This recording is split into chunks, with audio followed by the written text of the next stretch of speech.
Hello everyone, सभी को जय हिंद। दोस्तों, कैसे हैं आप सब? उम्मीद करता हूं कि आप सब अच्छे होंगे, स्वस्थ होंगे, मस्त होंगे। दोस्तों, यह वीडियो बिना माइक का बना रहा हूं। आवाज़ की क्वालिटी थोड़ा कम होगी तो थोड़ा ध्यान से सुनिएगा, तब समझ में आएगा। दोस्तों, DSF district strike force job से रिलेटेड जो नोटिफिकेशन आया है, उसका जो पीडीएफ है वो धड़ल्ले से वायरल हो रहा है। तो दोस्तों, आज हम इसी टॉपिक पर चर्चाएँ करेंगे। इसके दो टॉपिक मैंने लिया है। फर्स्ट टॉपिक ये है कि डीएसएफ आखिर है क्या, ये कौन सा जॉब है, और सेकंड टॉपिक है इसमें कौन कौन अभ्यर्थी पात्र होंगे, नए अभ्यर्थियों को इसमें चांस मिलेगा या नहीं। ये दो टॉपिकों पर हम चर्चाएं करेंगे। तो चलिए वीडियो शुरू करते हैं।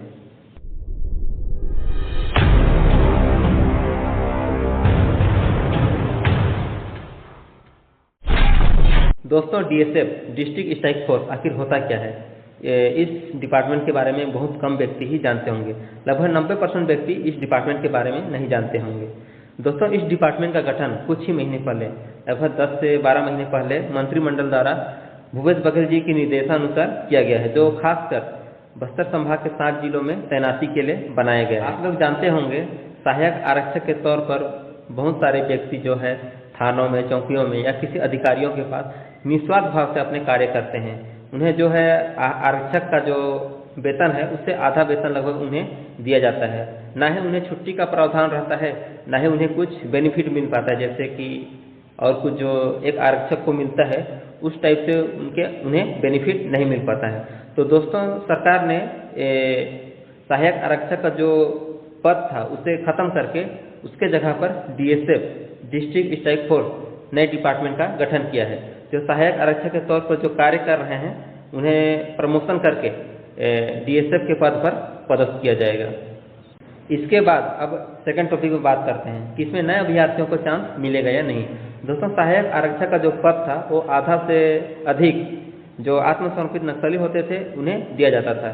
जो गलत कार्य छोड़कर सरकार के सामने अपना हथियार डाल देते थे तो सरकार उन्हें सुधरने के लिए एक मौका देते थे, तो उन्हें सहायक आरक्षक का जो पद था उन्हें दिया जाता था सुधरने के लिए। दोस्तों, डीएसएफ की जो नई वैकेंसी आई हुई है उसके पदों पर नए अभ्यर्थियों को चांस मिलेगा या नहीं, यह तो मैं 100% श्योर नहीं हूँ, लेकिन इतना श्योर जरूर हूँ दोस्तों कि अगर इन पदों में भर्ती की जाती है तो सबसे पहले जो सहायक आरक्षक के तौर पर जो कर्मचारी कार्य कर रहे हैं उन्हें सबसे पहले इन पदों पर पदस्थ किया जाएगा। उसके बाद ही नए अभ्यर्थियों को चांस मिलेगा।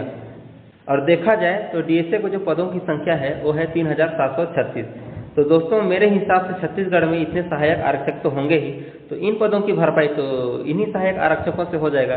तो नए जो उम्मीदवार हैं उन्हें चांस कहाँ से मिलेगा।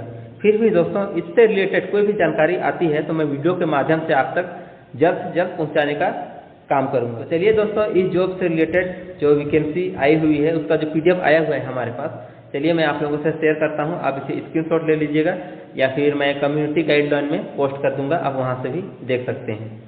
तो ये रहा दोस्तों डीएसएफ के पदों की विस्तृत जानकारी। इसमें बताया गया है छत्तीसगढ़ शासन गृह पुलिस विभाग महानदी भवन मंत्रालय नया रायपुर से आदेश आया है।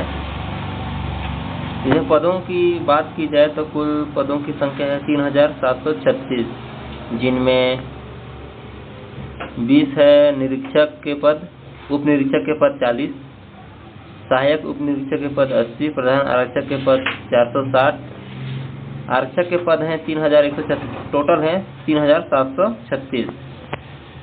इनमें किन किन जिलों से मांग की गई है चलिए मैं आपको बताता हूँ। इनमें सुकमा, बीजापुर, दंतेवाड़ा, बस्तर, कोंडागांव, नारायणपुर, कांकेर, राजनांदगांव, समतरी, गरियाबंद, महासमुंद, कबीरधाम, बालोद, सरगुजा, बलरामपुर, कोरिया, जसपुर, सूरजपुर, व्यासा, पुमो, यानी ये पीएचक्यू के लिए है। इन जिलों से आपका जो है पदों की मांग की गई है। और नीचे देखा जाए तो यहाँ डीजीपी अशोक जुनेजा जी के हस्ताक्षर हैं, और इधर देखा जाए तो यहाँ पर भी राज्यपाल जी के हस्ताक्षर हैं। वीडियो में बहुत कम ही दिख रहा होगा, मैं कम्युनिटी गाइडलाइन में पोस्ट कर दूंगा, आप वहां से चेक कर लीजिएगा।